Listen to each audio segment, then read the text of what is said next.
हाय, मैं हूँ एना सॉर्किन एके एना डर्वी। कौन आर्टिस्ट? शायद। मौकेबाज? डेफिनेटली। आइकॉन? ऑब्वियसली। एनीवेज, मैं पली बड़ी एक बोरिंग रशियन परिवार में, जहाँ मैं सपने देखती एक बिल्कुल अलग और बेहद ग्लैमरस दुनिया की। मैं अपने पेरेंट्स की तरह एक बोरिंग और सीधी सादी जिंदगी नहीं चाहती थी। नहीं, मेरे पास होगी शान और शौकत, चाहे कुछ भी हो। हाई स्कूल तक मैं अपने कपड़े खुद ही डिजाइन करने लगी थी और ऑनेस्टली लोगों ने इसे नोटिस भी किया। जहाँ भी जाती तारीफों की पुल बन जाती।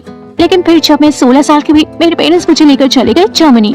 मुझे लगा था मेरी नई क्लासमेट्स मेरे स्टाइल से काफी इम्प्रेस होंगे, लेकिन नहीं, उन्होंने अलग होने के लिए मेरा मजाक उड़ाया। क्या रशिया में जो अटेंशन मिली वो काफी नहीं थी? मैं तो उनकी बातें समझ भी नहीं पा रही थी। अब भी जर्मन सीख रही थी, लेकिन मुझे लेकर जो वो बातें बनाती मुझे सब समझ में आती। जरा वो केचप इधर फेंकोगे? बिल्कुल। ये क्या बकवास है? तुमने ही तो कहा केचप फेंको। तभी मैंने निकाली अपनी हारमोनिका बॉटल, एक छोटा सा घूंट पिया और फिर उसके ढक्कन में बनी हारमोनिका को बजाया। इसके बारे में मैंने कुछ सोचा भी नहीं था, बस बजाती गई और अचानक सबकी नजरें मुझ पर थी। ओ रुको, ये क्या था? क्या था? ये बॉटल तुमने ये हारमोनिका की तरह बजाई। हाँ, ये एक वाटर बॉटल है और एक हारमोनिका, ऑब्वियसली। ये तो बहुत सही है, मुझे भी एक चाहिए। अगले हफ्ते तक अमेज़न से मैंने उन सब के लिए कुछ बॉटल्स मंगवा ली थी और वो शुक्रगुजार भी थे। कुछ समय के लिए मुझे लगा शायद काम बन गया है, अब वो मेरे साथ बदतमीजी नहीं करेंगे, लेकिन उसके बाद तो तुम्हारी दी हुई बोतलें खत्म हो गई है, क्या तुम मुझे अपनी वाली दोगी? मुझे अपनी बहन के लिए चाहिए। मैंने एक पल सोचा, फिर उसे बॉटल दे दी। मुझे लगा शायद अब तो बात बनी जाएगी। स्पॉइलर अलर्ट, नहीं बनी। वो बिल्कुल नहीं बदली। मैंने अपने आंसू रोक के रखे थे। मैं उन्हें खुद को रोते हुए नहीं देखने दूंगी, वो मेरा मजाक उड़ाते रहेंगे। इसलिए मैं सीधा बाथरूम भागी और वहाँ जाकर रोने लगी। पर वहाँ बैठकर स्टॉल से झांक रही जब मैंने उन बदसूरत काले जूतों को देखा, मुझे समझ आया गलत तो वो लोग हैं, छोटे शहर के लोग। कोई टेस्ट ही नहीं है इनमें। मैं रखती हूँ बड़े सपने और ये लोग मुझसे नफरत नहीं करते हैं। चलते हैं। जब मैं 18 साल की थी तो मेरा एडमिशन हुआ लंदन की जाने माने सेंट मार्टिन्स आर्ट स्कूल में। लेकिन मेरी पहली क्लास बड़ी बोरिंग थी। प्रोफेसर में कोई करिश्मा ही नहीं था, स्टाइल ही नहीं था। उनकी आवाज सुनो या पेन को सूखते हुए देख लो, एक ही बात थी, मैं और नहीं झेल सकती। अगर आप खुद इतने बोरिंग और डल दिखते हैं तो कोई आपसे कैसे सीख सकता है? हर कोई अचानक हैरानी से मुझे ही देखने लग गया। ये जगह भी मेरे लिए नहीं थी। रशिया एकदम बेरंग, लंदन घुटन से भरा हुआ। ऐसी जगह जाने का समय आ गया जहाँ भीड़ से अलग दिखने से लोग कतराते नहीं है। बर्लिन। मुझे एक PR कंपनी में इंटर्नशिप मिल गई, जहाँ मैंने सीखा कि इस दुनिया में सब कुछ बना है इमेज, पैसा, पावर और सक्सेस से। डार्लिंग, फैशन कंपनी के क्लाइंट के साथ डिनर पर जाने के लिए तुमने पॉलिएस्टर पहना हुआ है। तुम्हारे ऐसे कपड़े पहनने से मेरी बेइज्जती हो जाएगी। ऐसे कपड़े कहाँ से खरीदती हो? मैं अपने कपड़े खुद बनाती हूँ, सस्ता पड़ता है। दिलचस्प, बहुत दिलचस्प। साफ पता चल रहा था कि मेरी बॉस की नजर में मेरी इज्जत गिर गई है। कोई भी किसी गरीब इंसान को सीरियसली नहीं लेता। हाँ, इससे पहले वो मुझे निकाले, मैंने खुद नौकरी छोड़ दी। मंजिल पाने तक नाटक करने को तैयार थी मैं। समय आ गया था उस फैशनिस्टा के रंग में ढलने का, जो मैं एक दिन बनने वाली हूँ। जेब में $20 लेकर मैं गई पेरिस ताकि एक इंटर्नशिप कर सकूं पर्पल मैगजीन के साथ। मेरी परचाची रशिया में ट्यूब टॉप पहनने वाली पहली महिला थी। वो लोगों से काफी हटकर थी। इसी तरह की नई चीज मैं लाऊंगी आपकी मैगजीन में, आपको पछतावा नहीं होगा। काम बन गया, मुझे नौकरी मिल गई। लेकिन 20 साल की लड़की के लिए पेरिस बहुत महंगा था और महीने के $400 ग्लैमरस बनने का नाटक करने के लिए काफी नहीं थे। तो मैंने मांगी एक नौकरी और नहीं मिली। अपनी बहन से भीख मांगी कि इंटर्नशिप खत्म होने तक पैसे दे, पर वो पैसे मैंने उड़ा दिए अपना नाम बनाने की कोशिश में।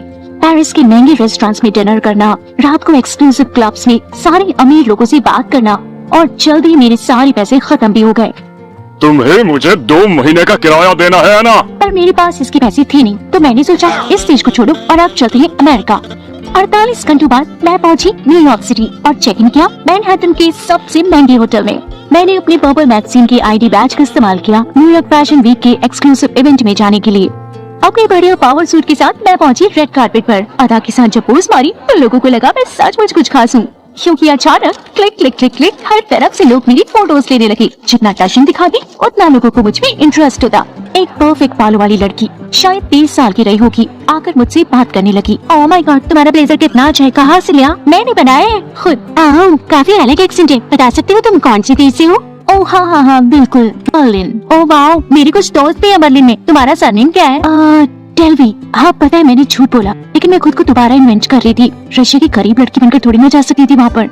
आपकी बैच में सोरो की लिखा है और आप लिस्ट में नहीं है, ID दिखाइए। सॉरी, मेरा डिवोर्स होने वाला है। मैं बार बार ये भूल जाती हूँ कि अभी ये पूरा नहीं हुआ। ID, अगर मैंने ID दिखाई तो इस औरत को पता चल जाएगा कि मैं लिस्ट में नहीं हूँ और रेचल को पता चल जाएगा कि मैं जर्मनी से नहीं हूँ। तो मैंने पर्स में हाथ डालकर फॉरेन ढूंढने का नाटक किया। ओह माय गॉड, लगता है मैं इसे घर पे भुलाई। मैं वापस नहीं जा सकती, वो वहाँ पर है, मैं उसे देख नहीं सकती। और मैं उसके बाद फूट फूट कर रोने लगी। उसकी प्रैक्टिस मैंने रशिया से करी थी। ओह माय गॉश, हनी रो मत, तुम्हारा मेकअप बिगड़ जाएगा। रेचल ने शायद सच में मेरा यकीन कर लिया, क्योंकि अब वो खुद मेरे लिए उस घाट से झूठ बोलने लगी। ये मेरे साथ है, इट्स ओके, प्लीज। मेरे गेस्ट ने कैंसिल कर दिया, ये बहुत मुश्किल में है। उस औरत को शायद मुझ पे दया आ गई। उसने मुझे ध्यान से देखा और फिर मुझे अंदर जाने दिया। Oh my God, thank you, thank you. Of course, तलाक मुश्किल होते हैं, मैं समझ सकती हूँ। तुम्हारा भी हो चुका है? ऐसा लगता तो है। मैंने अभी ईट फ्री लव देखी, उसमें जूलिया रॉबर्ट्स के साथ हुआ। उफ, मैं तो इमेजिन भी नहीं कर सकती। रेचल बिल्कुल परफेक्ट थी। वो चुलबुली, मस्ती से भरी और वैनिटी फेयर की फोटो एडिटर थी। मैनहट्टन की जानी मानी हस्तियों को वो जानती थी, पर उसकी सबसे अच्छी बात, मेरी हर कई बात को आप नून कर मान लेना, ये भी कि मैं जर्मन एयरस हूँ जो यहाँ आई थी एना डेल्वी ऑर्गेनाइजेशन बनाने, एक प्राइवेट आर्ट फाउंडेशन जहाँ न्यूयॉर्क के सबसे बड़ी क्रिएटर्स और एंटरप्रेन्योर्स अपना काम दिखा सके। एक जैसी सोच रखने वाले सभी लोग साथ आए। रेचल को बड़ा पसंद आया। Oh my gosh, I love it. Well, मुझे थोड़ी मदद चाहिए होगी। मैं कुछ इन्वेस्टर्स ढूंढ रही हूँ। मैं तुम्हें कुछ लोगों से मिलवा सकती हूँ। तुम अच्छी चीजें डिजर्व करती हो, है ना? सही थी वो, मैं अच्छी चीजें डिजर्व करती हूँ। मुझे लगने लगा था कि मेरे ऑर्गेनाइजेशन का आइडिया सच हो सकता है, तो इसे सच करने के लिए मैं सब कुछ करने लगी। मैंने 5 नए क्रेडिट कार्ड लिए और रेचल का कहा सुना। उसने सिखाया कहाँ खाएं, कहाँ पार्टी करें और कहाँ पी के जाएं। उसके जरिए मेरी पहचान बनी न्यूयॉर्क के कामयाब रईस नौजवानों से, डीजेस, शेफ्स, आर्किटेक्ट्स, आर्टिस्ट्स। लेकिन उनमें से इन्वेस्टर ढूंढने में काफी समय लग रहा था। कुछ ही हफ्तों में मेरे क्रेडिट कार्ड्स पर पैसा खत्म होने वाला था। मुझे कुछ बड़ा करना होगा, वरना वापस जाना पड़ेगा। तो मैंने दी एक मजेदार पार्टी हैम्पटन्स में और अपने जान पहचान के सभी रईस लोगों को बुलाया। लेकिन पार्टी के दिन पर एक छोटी सी प्रॉब्लम आ गई। क्या मतलब, तुम्हारा क्रेडिट कार्ड नहीं चल रहा? मेरे एक्स हस्बैंड ने गलती से शायद इस कार्ड को कैंसिल कर दिया होगा। अब ये लोग कह रहे हैं कि हम यहाँ पार्टी नहीं कर सकते। एक सेकंड, फोन निकालकर मैंने क्रेडिट कार्ड कंपनी के साथ होल्ड पर होने का नाटक किया। हेलो, हाँ मैं यहाँ हूँ। क्या मतलब कि मुझे 5-7 दिन तक इंतजार करना पड़ेगा? मेरी पार्टी आज है और वो भी 10 मिनट में होने वाली है। एना, इट्स ओके, मैं पैसे दे देती हूँ, तुम लौटा दोगी ना? Oh my gosh, of course, thank you. और मेरा इरादा था पैसे लौटाने का, लेकिन अमीर लोग भी अपने पैसे अपने जेब में डालकर रखते हैं। कोई इन्वेस्टर मिला ही नहीं उस रात पार्टी में। मैंने लोन लेना चाहा, पर बैंक ने कहा तब तक कोई लोन नहीं देंगे जब तक ऑलरेडी कुछ पैसा साथ में न हो। ये सिस्टम ही टूटा हुआ है। तो मैंने नकली कागजात बनाए, ऐसा दिखाया कि मेरे स्विस बैंक के अकाउंट में बड़ा सारा पैसा पड़ा है। तो इस तरह मुझे मिल गया $22 मिलियन का छोटा सा लोन। बस लीगल फीस के पैसे अभी देने पड़ेंगे, बस इतनी सी बात है। मुझे सोचना पड़ेगा कि रातों रात $10,000 कहाँ से लेकर आऊँ। अगर आप मुझे ये पैसे देंगे तो मैं वादा करती हूँ कि मैं जल्द से जल्द इसे लौटा दूंगी। अगर आपको मुझ पर भरोसा नहीं तो मेरे फाइनेंशियल एडवाइजर को मेल कर सकते हो। और उन्होंने ईमेल किया। किस्मत की बात है कि ईमेल एड्रेस मैंने ही बनाया था, नकली एडवाइजर बनके। मैंने भी मैसेज लिख दिया कि एना पैसे वापस कर देगी, और काम बन गया और मुझे मिल गया मेरा $22 मिलियन का लोन। लेकिन इस जल्दी में मैंने एक बड़ी गलती कर दी। मैंने गलती से बैंक को बता दिया कि मैं जर्मनी में पैदा हुई थी, जबकि मेरे पासपोर्ट पे रशिया लिखा था।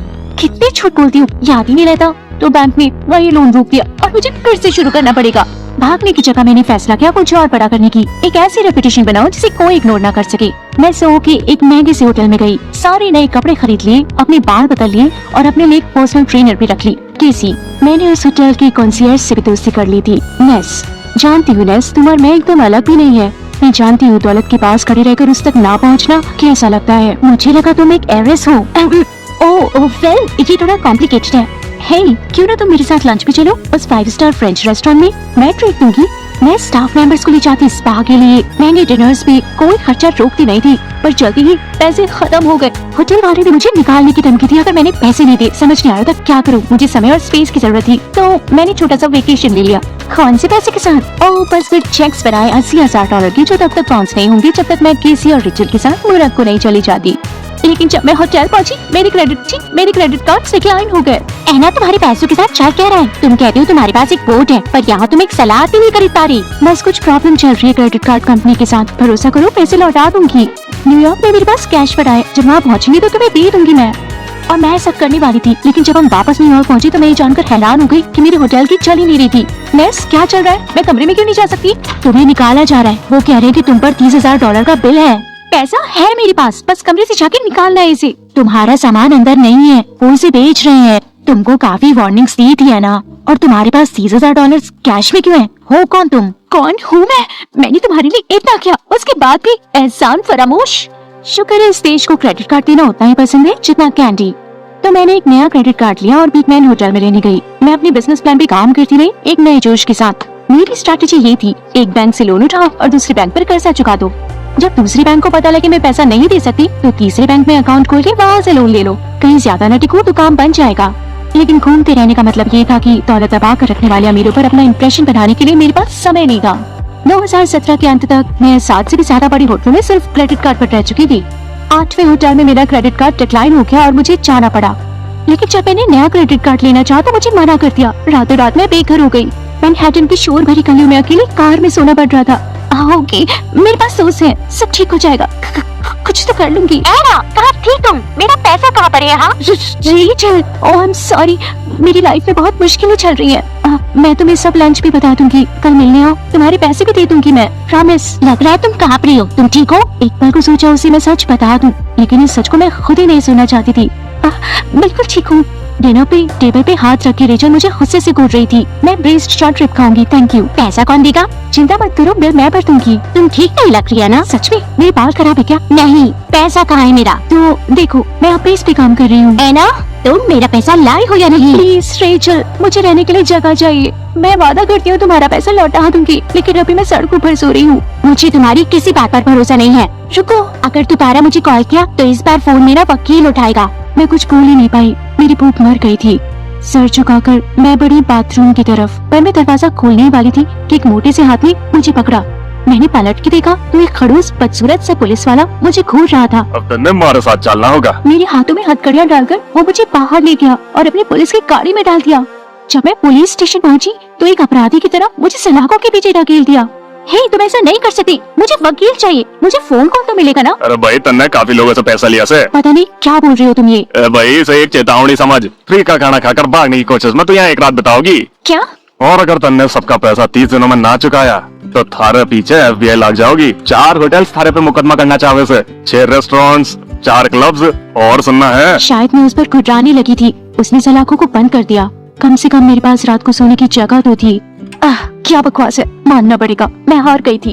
अगली सुबह मैंने सोचा छोड़ो ये सब, न्यूयॉर्क शहर ही छोड़ देते हैं। पर जब सबवे में बैठकर मैं एयरपोर्ट जा रही थी तो एक एड पर मेरी नजर पड़ी। वो था लॉस एंजलिस के एक फैंसी रिहेबिलिटेशन सेंटर का। ऐसी जगहों पर सेलिब्रिटीज जाते हैं। मैंने इसे गूगल किया और वो बिल्कुल वही निकली। लग रहा था भगवान का इशारा आया है बताने के लिए कि मुझे अब क्या करना है। मुझे इस रिहाब में जाना ही होगा। तो अपने क्रेडिट कार्ड से मैंने टिकट बुक किया और पहुंच गई इस खूबसूरत रिजॉर्ट में। लेकिन 1 महीने बाद रिहाब सेंटर ने कहा मेरे क्रेडिट कार्ड्स काम नहीं कर रहे और मुझे निकाल दिया। तुम लोग इस तरह मुझे सड़कों पर फेंक दोगे? ये किस तरह का रिहेबिलिटेशन सेंटर है? वहाँ मुझे कोई सेलिब्रिटीज नहीं मिले और कोई अमीर लोग भी मेरे फाउंडेशन में इन्वेस्ट नहीं कर रहे थे। सब कुछ एकदम फ्लॉप हो गया था। लहरों को मैंने किनारों से टकराते हुए देखा तो खालीपन महसूस हुआ। शायद मानना पड़ेगा, इस खेल को मैं जीत नहीं पाऊंगी। हाँ, ये खेल सिर्फ अमीरों का है और मैं हमेशा गरीब ही रहूंगी।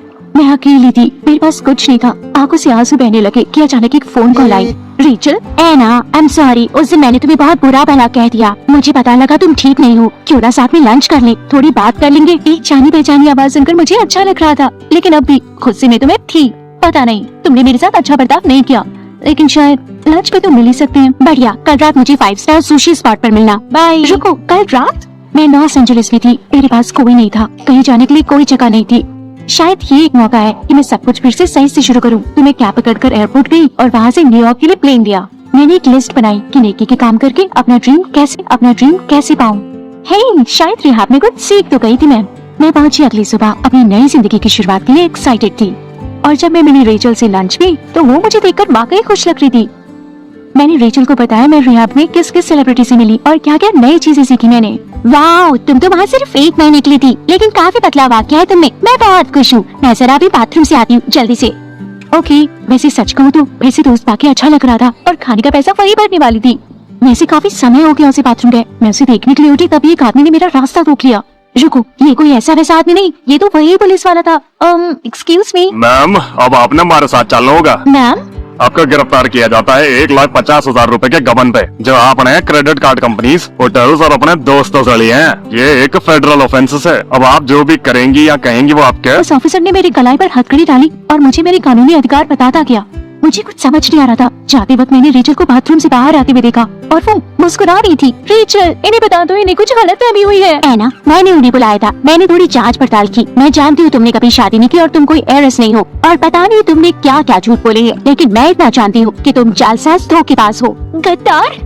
पुलिस वाले मुझे वहाँ से घसीट कर ले गए। सारे सेलिब्रिटी डाइनर्स, फैशन डिजाइनर्स और मॉडल्स के सामने से। इन सबको इम्प्रेस करने में मुझे सालों लगे थे। अब सब मुझे घूर रहे थे। इतनी बेइज्जती हो गई थी। रेस्टोरेंट के बाहर कुछ ज्यादा ही हलचल हो रही थी। हर तरफ से पेपराज़ी आकर मेरी फोटोज ले रहे थे। ये नालायक रेचल ने उन्हें भी बुला लिया था। छोटी हेiress की मजेदार कहानी के चक्कर में मैं टूट चुकी थी। लेकिन फिर मुझे एक चीज का एहसास हुआ, यहाँ लोग मेरी फोटोज ले रहे थे। वो लोग मुझे देख रहे थे। जब मैं पुलिस स्टेशन पहुंची तो देखा प्राइम टाइम न्यूज पर मेरी स्टोरी चल रही है। एना डेल्वी, जर्मनी की खुद को सोशलाइट और वारिस बताने वाली औरत, न्यूयॉर्क सिटी को अपने झांसे में लेती रही और अब अपने गुनाहों की सजा भुगतने कटघरे में खड़ी है। रेचल को इस बात का एहसास नहीं था, लेकिन अब उसकी वजह से लोग मुझ पर ध्यान दे रहे थे। मैं जोर शोर से हंसने लग गई। खुद की हंसी रोक नहीं पा रही थी मैं। अरे तुम क्यों इतना हंस रही हो? मैंने कर दिया। क्या तुम गुनाह कबूल रही हो? क्या? नहीं, मैंने कुछ और किया। मैं फेमस हो गई। अगले कुछ हफ्तों सेल में अकेले पड़े मैंने अपनी सुनवाई के लिए कुछ कपड़े डिजाइन किए। मैंने अपने वकील से कह के वार्डरोब स्टाइलिंग भी करवा ली। उस बोरिंग से कोर्ट रूम में पहनने के लिए हर रोज एक से बढ़कर एक आउटफिट था मेरे पास। और अब अगर कोई कहती मुझसे बदतमीजी करता तो मैं चुपचाप सुनती नहीं, बिल्कुल नहीं। एक दिन किसी ने मुझे धोखेबाज कह के मेरे खाने में धोखा। मैंने उसे जमीन पे गिरा दिया और हम दोनों के बीच हाथापाई शुरू हो गई। गार्ड्स ने हमें अलग किया और मुझे अकेली सेल में डाल दिया गया। हाँ, शुक्र है यहाँ कोई शोर नहीं है। अब मैं अपने स्केचेस पे फोकस कर सकती हूँ। अब मुझे पहले से कहीं ज्यादा अटेंशन मिल रही थी। सोशल मीडिया, मैगजीन्स, टीवी, हर जगह मैं छाई थी। वो नकली हेiress, स्टाइलिश धोखेबाज, शातिर सोशलाइट। मेरे कोर्ट रूम के आउटफिट्स के लिए एक इंस्टाग्राम चैनल भी शुरू हो गया था। रिपोर्टर ने मुझसे पूछा कि क्या आपको गिल्ट महसूस होता है, तो मैंने कहा ये झूठ होगा अगर मैं आपसे, सबसे और खुद से कहूँ कि मुझे इस बात पे अफसोस है। मैं तो बस एक गरीब परिवार से आने वाली लड़की हूँ जिसे अमेरिकन ड्रीम चाहिए था। कुछ लोग अमीर ही पैदा होते हैं पर मैं नहीं। तो सारे मौके सिर्फ अमीरों को क्यों मिले? मैंने किसी को चोट नहीं पहुंचाई। मुझे बस अपने लिए चीजें चाहिए थी और मैं सच कह रही थी। अब क्यों ही झूठ बोलूं? बहुत बोल लिया, थक चुकी थी मैं। 2 दिन तक ज्यूरी इस बात पर सोचती रही और फिर फैसला आया। मैं अपनी कुर्सी के कोने पर थी। एना सोरोकिन उर्फ डेल्वी पर 2 बार गंभीर चोरी करने की कोशिश और दूसरे दर्जे की चोरी और सर्विसेज की चोरी का इल्जाम है। उन्हें 4 से 12 साल तक की सजा दी जाती है। 4 से 12 साल? मुझे लगा सिर्फ हत्यारों को मिलती है ऐसी सजा। अब शायद इसका भी मजा उठाना पड़ेगा। अपनी कैद में मैंने ज्यादा कुछ नहीं किया, बस अपनी बायोग्राफी पे काम किया। एक नकली हेiress जो जेल गई। कहानी तो आखिरकार अच्छी थी और नेटफ्लिक्स को भी पसंद आई। जब मैं जेल में थी तो नेटफ्लिक्स ने लगभग मुझे $500 मिलियन दिए ताकि मैं खुद पर बन रहे टीवी शो पर कंसल्ट करूं। 2 साल बाद 2022 में मुझे जेल से छोड़ दिया गया। मेरे पास इतना पैसा था कि किराए पे घर ले लूं, ग्रीनविच विलेज, न्यूयॉर्क सिटी में। अब बाकी की सजा मैं घर बंदी में बिताऊंगी। इस सदी के बड़े बड़े कलाकार अब मेरे पड़ोस में रहते थे। मैं अपने आर्ट पे काम करती, बढ़िया बढ़िया खाना मेरे दरवाजे पे आता। और क्या चाहिए एक लड़की को? ओह, एक गैलरी शो और $500 मिलियन मेरे आर्ट वर्क को बेचने पे। और हाँ, कैसे बोल सकते हैं, मैं डांसिंग विद द स्टार्स में भी आई। हालांकि वो इतना अच्छा नहीं रहा। इतना सब होने के बाद शायद आप सोच रहे होंगे कि क्या इन सब का कुछ फायदा था? वेल, अब मैं अपराधी नहीं रही और घर घर में मेरा नाम पहचाना जाता है और लोग अभी मेरे बारे में कहानियाँ लिख रहे हैं और मुझे उसके पैसे भी दे रहे हैं। और आप भी मेरी कहानी तो देख रहे हो ना? तो हाँ, सब लोग ये रास्ता नहीं चुनते पर मैंने तो कर